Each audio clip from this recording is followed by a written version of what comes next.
चलिए हम लोग कर रहे हैं 1D, ठीक है, 1 डायमेंशनल मोशन। और इसमें जो बातें अभी तक हमने पढ़ ली हैं, जो समझ ली हैं, हम सबको ये पता है कि डिस्टेंस क्या होता है, डिस्प्लेसमेंट क्या होता है, स्पीड क्या होती है, वेलोसिटी क्या होती है। हमें ये पता है कि इंस्टेंटेनियस वेलोसिटी किसे कहते हैं और एवरेज वेलोसिटी किसे कहते हैं। एवरेज जब भी आप निकालते हैं किसी भी चीज़ का एवरेज, एक रेशियो है, something that is changing with respect to something else that is changing, but this is a definite finite quantity. So you are talking about a duration here. So if this duration becomes very very small, the time window you keep on closing, so finally it will become an instant.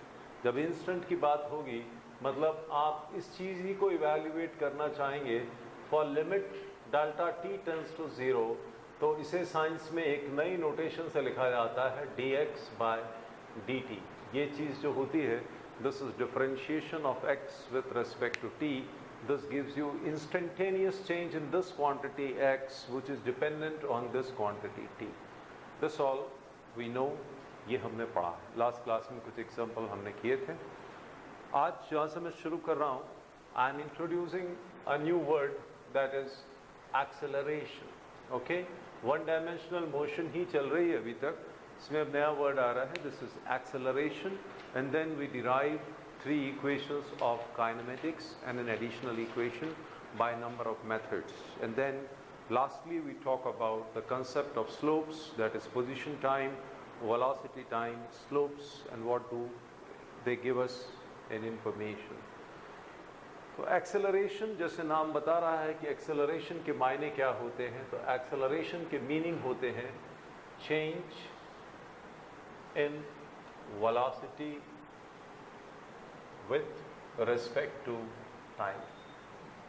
अगर समय के साथ velocity change हो रही हो, if the velocity is changing with respect to time, whether it is increasing और decreasing in magnitude और it is changing in direction, both the cases we say the body is accelerated. If the truck is moving with a speed 60 and the speed increases to 80 or reduces to 40, we say the body or the truck is accelerated. If it is going in north direction, it turns towards east direction, we still say it is accelerated. You should know that this velocity, ये जो quantity है, ये क्या है? This is a vector quantity that has a magnitude and that has a direction. So either of the two changes, you go with a constant speed and then change direction, like this or like this or like this, still we will say you are accelerated. If the speed is increasing, we say acceleration is positive, and if the speed is decreasing, we say the body is retarding, that is deaccelerating. That is the meaning, simple meaning of retardation. Acceleration with negative sign, that is opposite to the direction of the motion, we say that is retardation. Like in simple terms में, this term is acceleration. We will abbreviate this by a symbol A. तो A हमारे लिए क्या होगा? This will be delta V by delta T. आप बड़े हो गए हैं, ये delta V by delta T आपको क्या देगा? एवरेज या फिर instantaneous? Average, very good. This gives you average acceleration, मतलब कितना टाइम चेंज हुआ और उसमें वेलोसिटी कितनी चेंज हुई। Supposing I tell you that at 3 o'clock my speed was 40 and at 3:01 my speed is 40। 30 से 40 हो गई मेरी स्पीड, पहले 30 थी और 40 हो गई, और उस प्रोसेस में जो टाइम लगा, दैट टाइम लेट अस से इज 1 minute। तो इस इंफॉर्मेशन से आप मुझे क्या बताएंगे? आप कहेंगे पहले आपकी स्पीड थी 30, अब हो गई 40, तो 40 minus 30, that is final velocity minus initial velocity divided by the time duration, that was 1 minute or 60 seconds. This will give you what? This will give you the information. I can say the final velocity minus initial velocity divided by final time minus initial time, that is delta V by delta T. क्योंकि यहाँ पर ये duration involve है, मैं आपसे कह रहा हूँ कि ये क्या है? This is average. लेकिन किसी टाइम इंस्टेंट की बात होती तो आप क्या लिखते? A is equal to dV by dt। इसका मतलब क्या है? Instantaneous change in velocity for a very small change of time delta t. That is, delta t is almost undefined, क्योंकि जैसे मैं आपसे 10 बार अब तक समझा चुका हूँ, 3 बजे से 4 बजे तक की ड्यूरेशन है, 3 बजे से 3:01 की ड्यूरेशन है, 3:01 से 3:1.101 माइक्रोसेकंड की भी ड्यूरेशन है। लेकिन 3 बजे, 3 o'clock, 6 o'clock, 3:35 ये एक इंस्टेंट है ना, इसके साथ कोई एसोसिएटेड दूसरा टाइम नहीं है। तो उस समय कितना, उस समय कितना, दो समय के बीच कितना, ये एवरेज देता है ये आपको। ओके, अब जैसे हमने पहले भी डिस्कस किया था और फिर एक बार उसको रिवाइव कर लें कि देखिए हमने क्या कहा था, हमने कहा था कि स्लोप जो होता है, किसका स्लोप, किसका स्लोप, पोजीशन टाइम ग्राफ का स्लोप, वो हमें क्या देता है। जैसे हमने देखा कि dx/dt ये हमें क्या देता था, tan थीटा बिटवीन 2 पॉइंट्स और लेट अस से एट अ पॉइंट, और डेल्टा x/डेल्टा t हमें क्या देता था, 2 पॉइंट के बीच का स्लोप। अगर आप यहाँ से यहाँ चले गए तो इस पॉइंट और इस पॉइंट को मैं ऐसे जोड़ देता हूँ, एक हॉरिजॉन्टल से लाइन खींच देता हूँ। अगर ये एंगल अल्फा है तो ये tan अल्फा मुझे क्या देता है, this gives me this change, that is delta x to this change delta t, provided I have x here and I have t here. लेकिन अगर मैं कहता एट दिस इंस्टेंट ये स्लोप कितना देता है, तो आप कहेंगे this slope is theta, so ये tan थीटा आपको फिर से क्या देता है, instantaneous velocity in that sense. तो डेल्टा x/डेल्टा t dx/dt हमारी समझ में आ गया है। एक बार फिर मैं बाद में समझाऊंगा आपको जब मैं स्लोप्स की बात करूंगा। बिल्कुल क्लियर अपने माइंड में ये सेट कर लीजिए, slope of position time graph gives you what, time graph gives you velocity, gives you velocity, gives velocity. अब इसी लॉजिक से आप ही से पूछता हूं कि आप बताएं कि अगर इस एक्सिस पे वेलोसिटी हो, इस एक्सिस पे टाइम हो, ये वेलोसिटी ऐसे चेंज हो जाए, तो यहाँ से यहाँ तक के बीच में ये लाइन खींच दूं तो ये मुझे क्या देगा, डेल्टा v, और ये मुझे क्या देगा, डेल्टा t। अगर इस एंगल का नाम अल्फा हो तो tan अल्फा स्लोप है, ये स्लोप मुझे क्या देगा, आप कहेंगे acceleration.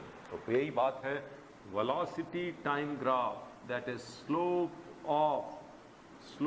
of velocity time graph gives what, gives acceleration, gives acceleration. This should be very clear in our mind. The slope of velocity time graph gives acceleration at a point। अगर आप देखेंगे तो ये इंस्टेंटेनियस देगा, between the 2 points देखेंगे तो क्या देगा, एवरेज देगा। सिंपल सी बात है, समझ में आनी चाहिए, कोई इसमें ज़्यादा बड़ी बात नहीं है कि एक्सेलरेशन क्या है। सिंपल से शब्दों में एक्सेलरेशन क्या है, कितना वेलोसिटी में चेंज आ रहा है विथ रिस्पेक्ट टू टाइम, वो क्वांटिटी क्या कहलाती है, एक्सेलरेशन। अगर ये पॉजिटिव है तो स्पीड बढ़ा करेगी, अगर ये नेगेटिव है तो स्पीड घटा करेगी। पॉजिटिव और नेगेटिव फिजिक्स में जो होते हैं वो फ्रेम ऑफ रेफरेंस पे एक तरीके से डिपेंड करते हैं। मोशन के डायरेक्शन में एक्सेलरेशन है तो मैं उसे पॉजिटिव कहूँगा, मोशन के ऑपोजिट डायरेक्शन में एक्सेलरेशन है तो मैं उसे नेगेटिव कहूँगा। आप अगर इस डायरेक्शन में जा रहे हैं और मैं आपको पीछे की तरफ खींचना शुरू कर दूँ तो आपकी स्पीड कम होगी या ज़्यादा होगी, आप कहेंगे जी कम होगी।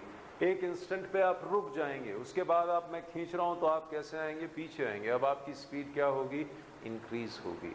तो weather the force and the acceleration is supporting the motion or is opposing the motion will decide the consequence whether the speed is going to increase or it is going to decrease. I am using the word speed and velocity interchangeably.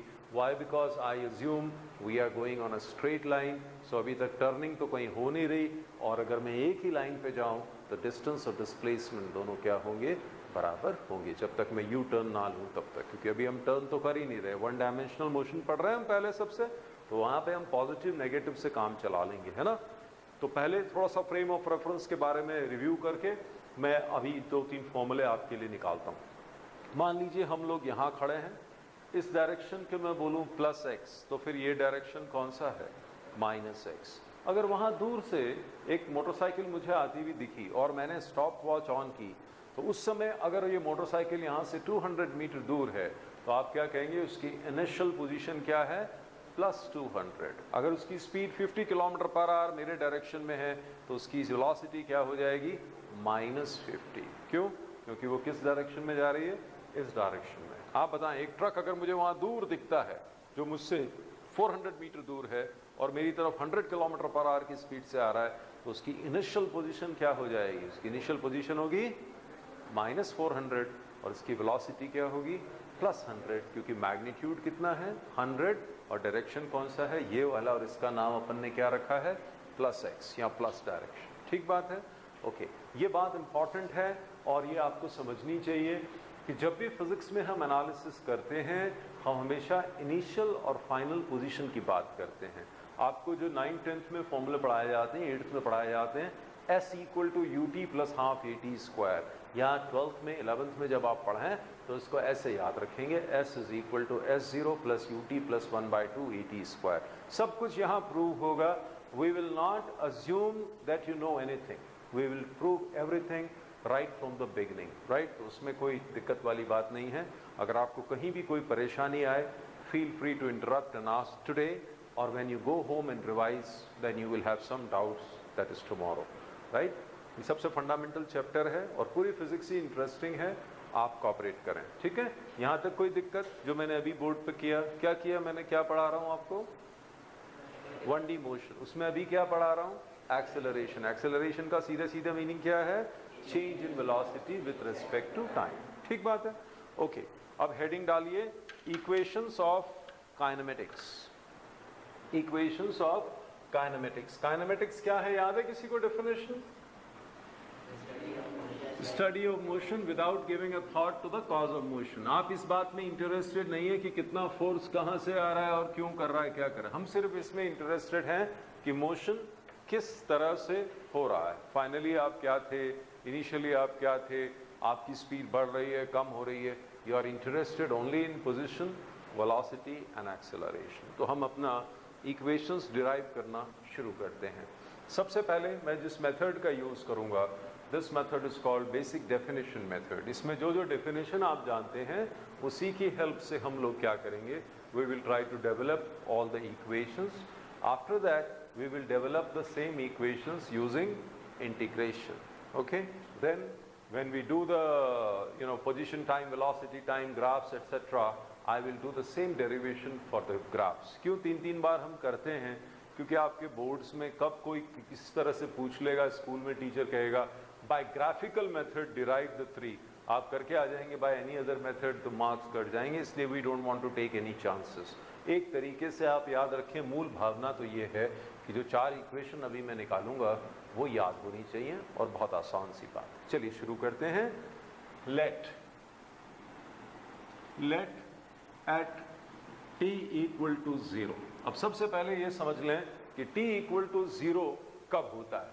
आप कहेंगे t = 0 का मतलब क्या हुआ, 7 बजे सुबह या 8 बजे सुबह या 10 बजे सुबह, कितने बजे सुबह t = 0 होता है, या जब ये वर्ल्ड शुरू हुआ तब?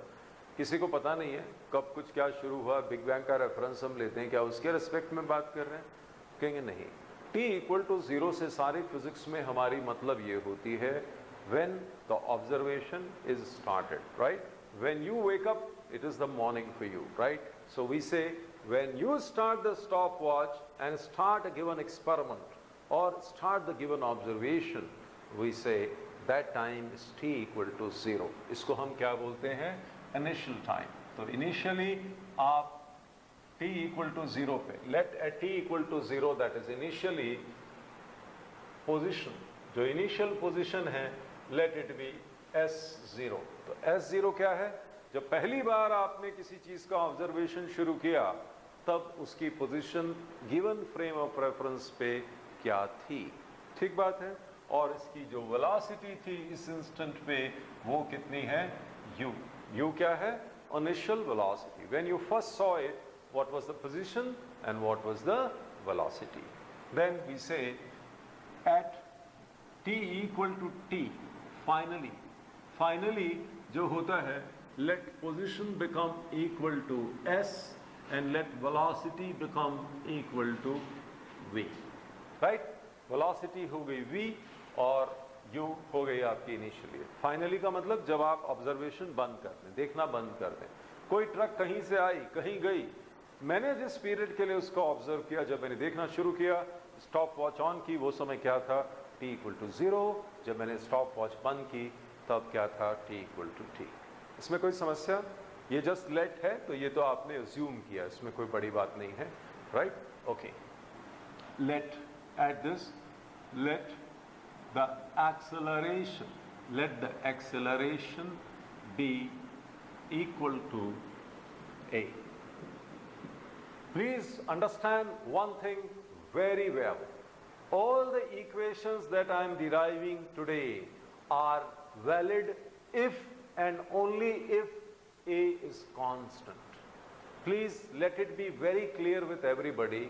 A constant, matlab a is equal to 3 meter per second square towards north, a equal to 10 meter per second square towards south, anything. But that cannot change with time and with position.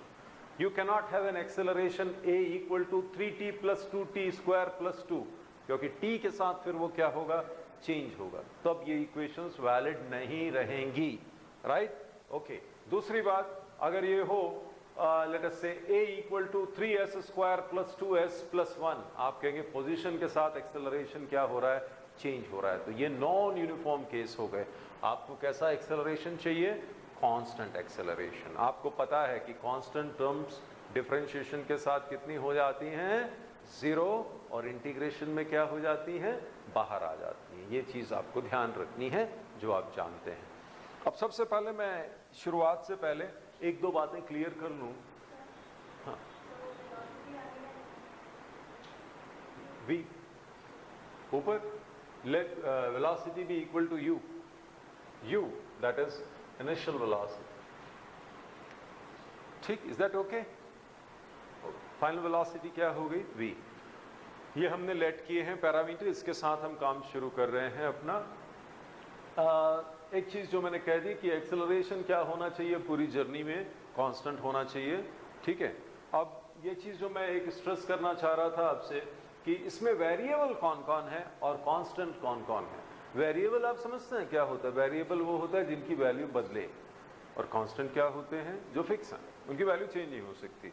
Is initial velocity a variable और a constant? Constant है ना। Your date of birth is a variable और a constant? Your age is a variable और a constant? Variable. With every second you are growing old, but your date of birth is a history. You were born on some day, some year. Okay, that is a history now. That event took place. Your good self came into this world, right? But now, age will change. Will the date of birth change? No. So you is a history. That is a constant. V is a variable. Okay? S0 and S, इसमें से कौन सा constant है और कौन सा variable है? S is a variable. Final position बदलेगी वक्त के साथ, लेकिन क्या इनिशियल पोजीशन जब आपने किसी चीज को देखा था तब वो वहां था, क्या वो बदलेगा उस ऑब्जर्वेशन के लिए? नहीं, जो वो था उधर ही था, अब वो चल रहा है, ठीक है। फाइनल पोजीशन चेंज हो रही है, इनिशियल पोजीशन चेंज नहीं हो रही है। तो 5 पैरामीटर मेरे पास हैं, देखिए S, S0, U, V, A, इनमें से कितने चीजें कांस्टेंट निकल रही हैं अब तक? 3। A कांस्टेंट है, U भी कांस्टेंट है और S0 भी कांस्टेंट है। अब फाइनली एक पैरामीटर और T, क्या T कांस्टेंट है? टाइम, टाइम तो किसी के लिए कांस्टेंट नहीं होगा, टाइम तो बदलेगा ही बदलेगा। तो बेसिकली वेरिएबल कितने हैं? 3। कौन कौन से? Final position, final velocity and time.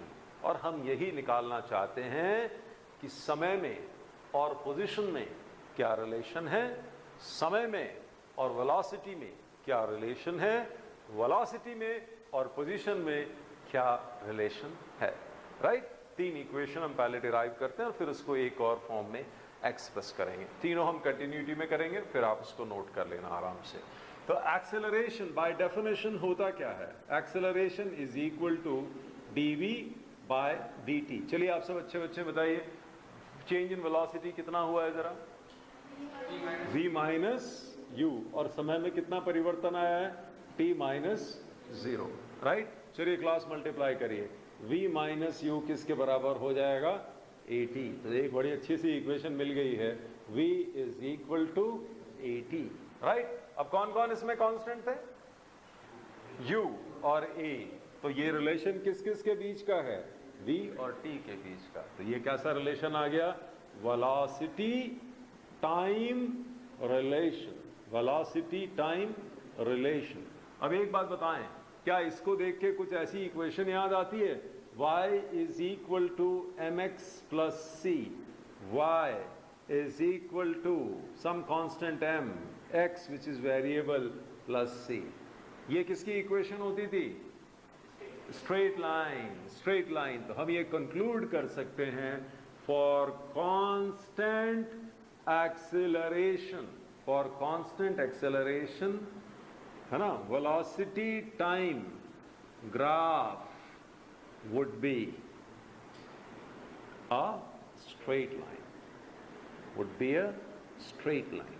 If acceleration is not constant, then that will change, but then this is the equation. ये हमारे काम की है, इसे हम डब्बे में बंद करते हैं, लेकिन समझ आनी चाहिए भावना की ये किस किस के बीच है, v और t। तो कोई भी न्यूमेरिकल में वेलोसिटी और टाइम दे दे, u दे दे, एक्सेलरेशन पूछे तो इसे यूज करना है। कुछ वेलोसिटी टाइम की जब भी बात होगी एज ए वेरिएबल, ये यूज होगी। नेक्स्ट इक्वेशन हम लोग मिलके निकालते हैं। नेक्स्ट मैं आपसे पूछना चाहता हूं, डिस्प्लेसमेंट, ये वर्ड आपके लिए क्या मीनिंग कैरी करता है? आप कहेंगे जी डिस्प्लेसमेंट का मतलब आपने बताया था चेंज इन पोजीशन। इसका मतलब हम तो ये जानते हैं, होता क्या है जी, डिस्प्लेसमेंट निकलेगा कैसे? आप कहेंगे ऐसा है जी, टाइम में कितना चेंज हुआ और एवरेज स्पीड कितनी थी वो आपको देगा क्या? डिस्प्लेसमेंट। तो आप कहेंगे ठीक है, that means time into average velocity, this can give you what? This can give you displacement. Now time जो है वो कितना चेंज हुआ? t minus 0। स्पीड में जो एवरेज चेंज आया वो कितना आया? आप फाइनली u हो गए, फाइनली v हो गए, इनिशियली u थे तो u प्लस v बाय 2। ये क्या हो गया? This is your average velocity. और ये किसके बराबर है? डिस्प्लेसमेंट। डिस्प्लेसमेंट फाइनल पोजीशन क्या है? s। इनिशियल पोजीशन क्या थी? s0।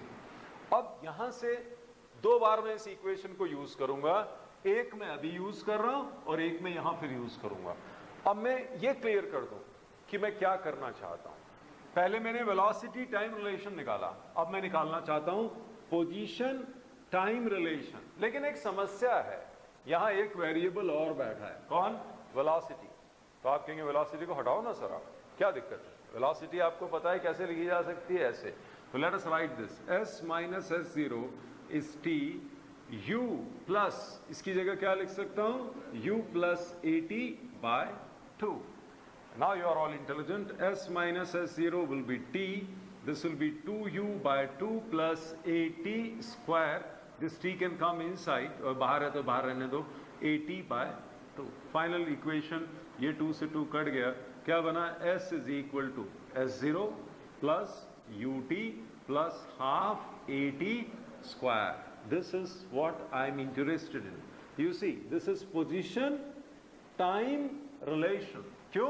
s0 is a constant, u is a constant, a is a constant. So this is the relation.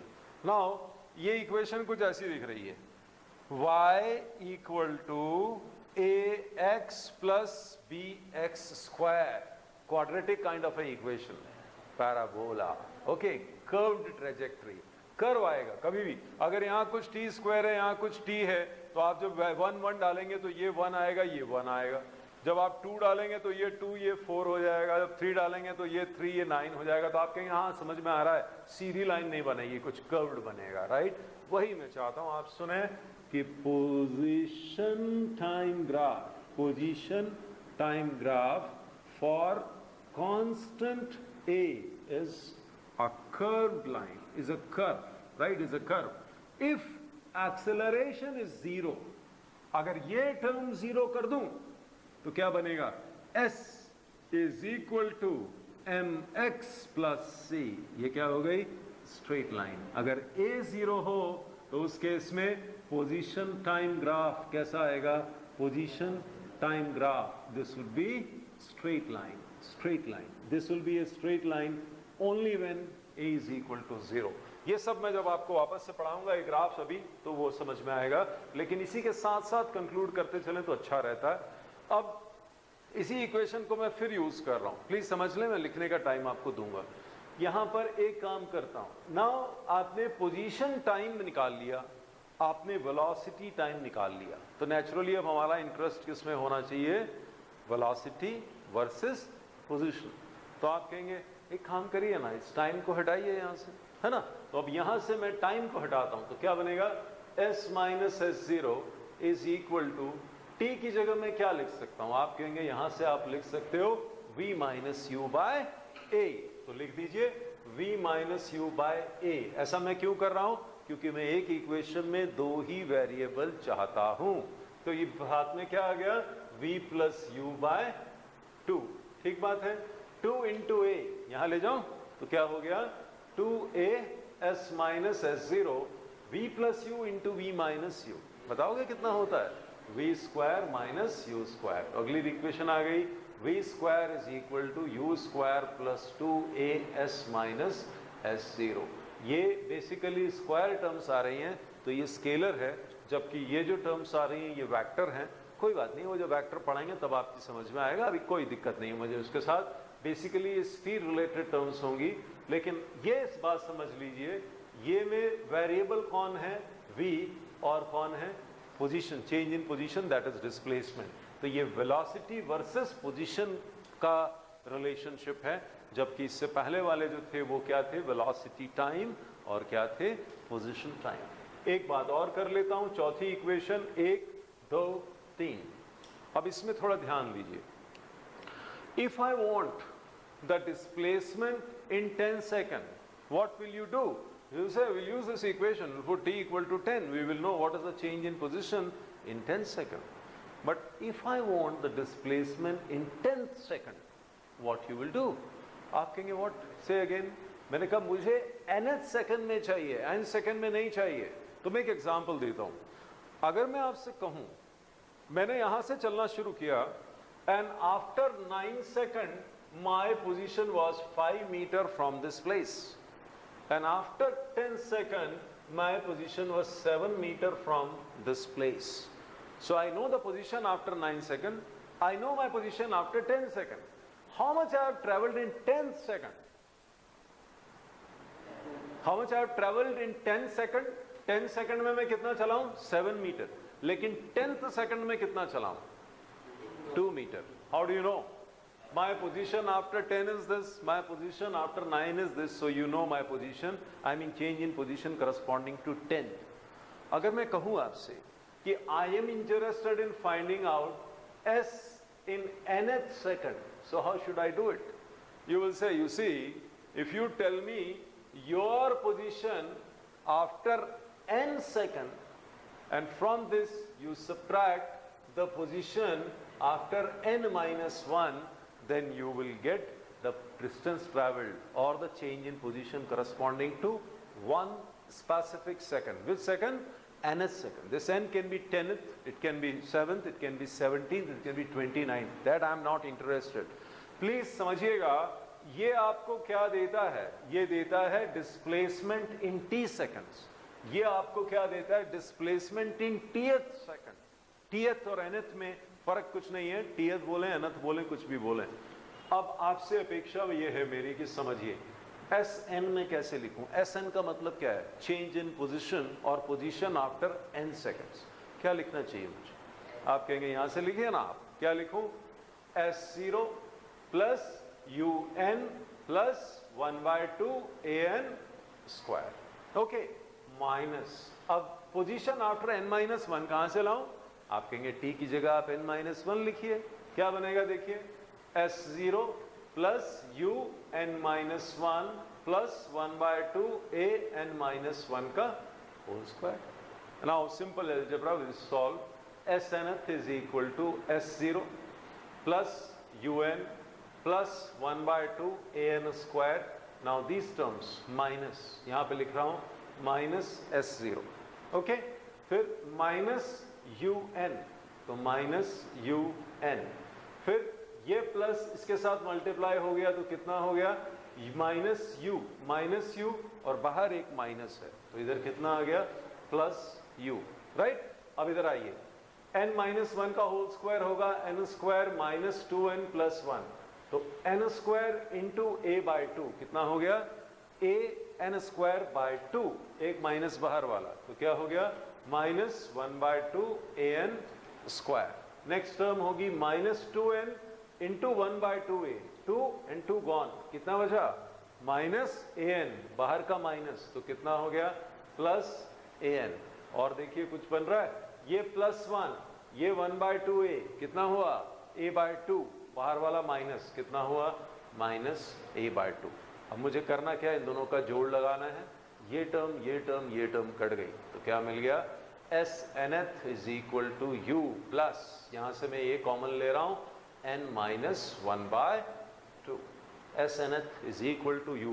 अगर मैं कहूं 10 सेकंड में कितना गया, तो आप ऐसे लगाएंगे 10 सेकंड में कितना गया 10th सेकंड में, तो आप यहाँ क्या लिख देंगे 10, u आपके पास होगा, a आपके पास होगा, ये आपको क्या देगा distance travelled in 1 particular second. It can be nth, it can be 10th, it can be 17th, it can be 29, we don't care, right. अब जरा एक आखिरी बात यहाँ सुने, फिर आप नोट करें। मैं ये आपको बताना चाहता हूं, अगर मैं इसको थोड़ा ओपन करके लिखूं, जैसे यहाँ लिखा है s nth is equal to u plus an minus a by 2। आप सब डायमेंशंस पढ़ के आए हैं, राइट, डायमेंशंस आपने पढ़ी हैं। तो डायमेंशन अगर अपन यहाँ देखें तो u की डायमेंशन कितनी होती है, u की डायमेंशन होती है lt माइनस 1, बेसिकली ये वेलोसिटी है। a क्या है एक्सेलरेशन है lt माइनस 2, इसके साथ n टाइम है, तो t कितना हो गया lt माइनस 1, राइट। ये s nth है डिस्टेंस इन 1 पर्टिकुलर सेकंड, तो क्या हो गया lt माइनस 1, ठीक है। लेकिन आप यहाँ देखिए a होता है lt माइनस 2 और 2 होता है डायमेंशनलेस, तो lt माइनस 2 इसके साथ कैसे माइनस हो रहा है, ऐसा लग रहा है ये डायमेंशनली करेक्ट नहीं है, क्योंकि वही क्वांटिटीज जोड़ी जा सकती हैं जिनका नेचर सेम हो, लेकिन ये करेक्ट है। क्यों करेक्ट है, क्योंकि इस a बाय 2 के साथ यह हिडन क्या है 1 सेकंड। क्यों, this is the distance travelled in 1 specific second. Look from here, ये 1 बाय 2 कहां से आया, ये n माइनस 1, अगर n टाइम है तो ये 1 भी क्या है टाइम है, तो ये 1 जो है एल्जेब्रिकली 1 तो अपीयर हुआ, लेकिन इसकी डायमेंशन जो थी n माइनस 1 बाय 2, ये 1 बाय 2 अगर आप सिर्फ नंबर लें तो ये क्या है डायमेंशन लेस, और n क्या है t, टाइम की डायमेंशन, तो ये 1 बाय 2 भी क्या होना पड़ेगा टाइम, तो ये 1 बाय 2 जब मल्टीप्लाई हुआ तो अपने साथ क्या लाया होगा टाइम। तो ये बात हम कई बार वाइवा में आपसे पूछ लेते हैं, ये तो डायमेंशनली करेक्ट नहीं लग रही है ना, तो ये डायमेंशनली करेक्ट है, क्योंकि ये 1 सेकंड यहाँ पे क्या है हिडन है, राइट।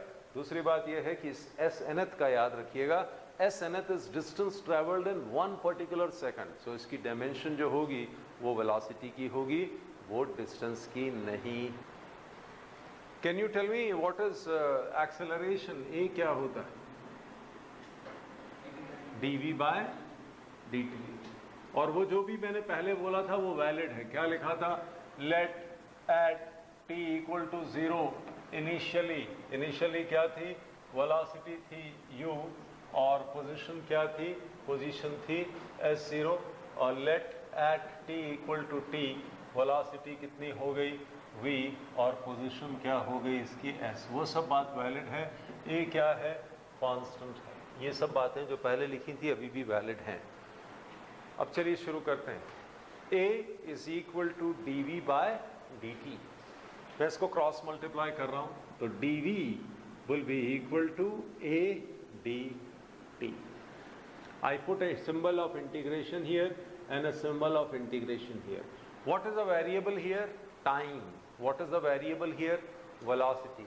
जब समय बदला कहां से 0 से लेके कहां तक t तक, तो वेलोसिटी कहां से कहां बदली u से लेके v तक। आप सब जानते हैं dx का इंटीग्रल होता है x, तो dv का इंटीग्रल क्या होगा v, तो क्या बनेगा v, ये क्या होगा uv, ये क्या हो जाएगा a कांस्टेंट है बाहर आ जाएगा, dt का क्या होगा t, कितना होगा 0 to t।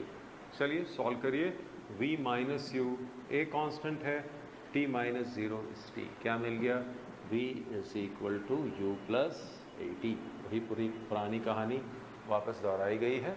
इस बार इंटीग्रेशन मेथड से आपने इसको डिराइव किया। या देखो, ये जो वेरिएबल है ना जिसके रिस्पेक्ट में इंटीग्रेशन हो रहा है, ये dt है। dt मतलब चेंज इन टाइम। तो लिमिट्स जो होंगी वो कहाँ से कहाँ जाएंगी, समय कहाँ से कहाँ तक चेंज हुआ। Started to change from 0 and it went to t. Correspondingly, when the time was 0, the velocity was u. When the time is t, velocity is v. And integral dv का क्या होता है v, dt का क्या होता है t. a constant है तो बाहर आ गया। ठीक बात है, ओके। अब इसी को मैं आपसे वापस पूछ रहा हूँ, वेलोसिटी v आपके लिए क्या होती है? ds by dt, ds by dt। तो ds किसके बराबर होगा? This will be equal to v dt। लेकिन v आप पहचानते हो कौन है? u plus at। तो क्या मिल गया? ds is equal to u plus at dt। इसको क्या लिखा सकता है? ds is equal to u dt plus at dt। Right? Integral integral integral. यहाँ वेरिएबल कौन है? dt, time. टाइम कहाँ से कहाँ तक चेंज हुआ? 0 से t तक। यहाँ पे dt कहाँ से कहाँ तक चेंज हुआ? 0 से t तक। जब समय है 0, पोजीशन क्या है? s0। जब समय है t, पोजीशन क्या है? s। राइट? चलिए शुरू करते हैं निकालना। u कांस्टेंट है, आपको पता है, तो बाहर आ जाएगा। अंदर क्या बचेगा? dt 0 to t। a constant है, बाहर आ जाएगा। अंदर क्या बचेगा? t dt कहाँ से कहाँ तक? 0 टू t। और ये बराबर होगा किसके? ds। ds का इंटीग्रेशन s, लिमिट क्या होगी? s0 to s। पहले s डालिए, माइनस का साइन लगाइए, s0 डालिए। ये u dt का कितना होता है? t। लिमिट डालेंगे, t माइनस 0 कितना हो जाएगा? ut। ये a t dt will be t square by 2। तो at स्क्वायर बाय 2 क्या मिल गया? s is equal to s0 ut plus half at square. ये इक्वेशन वही है जो आपने थोड़ी देर पहले निकाली थी। अगली equation let us do. a is equal to dv by dt। लेकिन अब मुझे पोजीशन की बात करनी है। वेलोसिटी के साथ तो मैं एक काम कर रहा हूं, I am doing this ds and ds। Who is ds by dt? Velocity. तो इसे क्या लिखा सकता है? a ds को क्रॉस मल्टीप्लाई कर देता हूं, ये क्या हो जाएगा? v dv। ds by dt can be written as dv। यहाँ पे वेरिएबल, यहाँ पे वेरिएबल। ओके, तो यहाँ वेरिएबल कौन है? v। v कहाँ से कहाँ तक चेंज हुआ? u से लेके v तक। जब वेलोसिटी थी u, तब पोजीशन क्या थी? तब पोजीशन थी s0। जब वेलोसिटी हो गई v, तो पोजीशन क्या हो गई? s। a कांस्टेंट है, बाहर आ सकता है। a कांस्टेंट है, बाहर आ गया। s0 टू s, अंदर कौन बचा? ds। ये v कांस्टेंट नहीं है तो अंदर रहेगा v dv u to v। आगे आप समझदार हैं। ds का इंटीग्रल s, लिमिट डाली s माइनस s0 तो a s माइनस s0। ये v स्क्वायर बाय 2, लिमिट क्या होगी? u to v। लिमिट डालिए, इस 2 को यहाँ मल्टीप्लाई कर दीजिए, 2as minus s0 v square minus u square. v square is equal to u square plus 2as minus s0। ये आपकी कौन सी इक्वेशन आ गई? तीसरी वाली, by integration method. Right? Okay, last one that I want to draw your attention to. Many people in schools they say कि वो जो इक्वेशन है आपकी SNth वाली, उसको निकालिए। किसकी सहायता से निकालिए? इंटीग्रेशंस, है ना? है कुछ भी नहीं, लेकिन कई लोग पूछते हैं इसको। देखिए, यहाँ पर जब मैंने ये काम किया था, यहाँ तक किसी को समस्या नहीं थी। ds इज इक्वल टू किसके बराबर?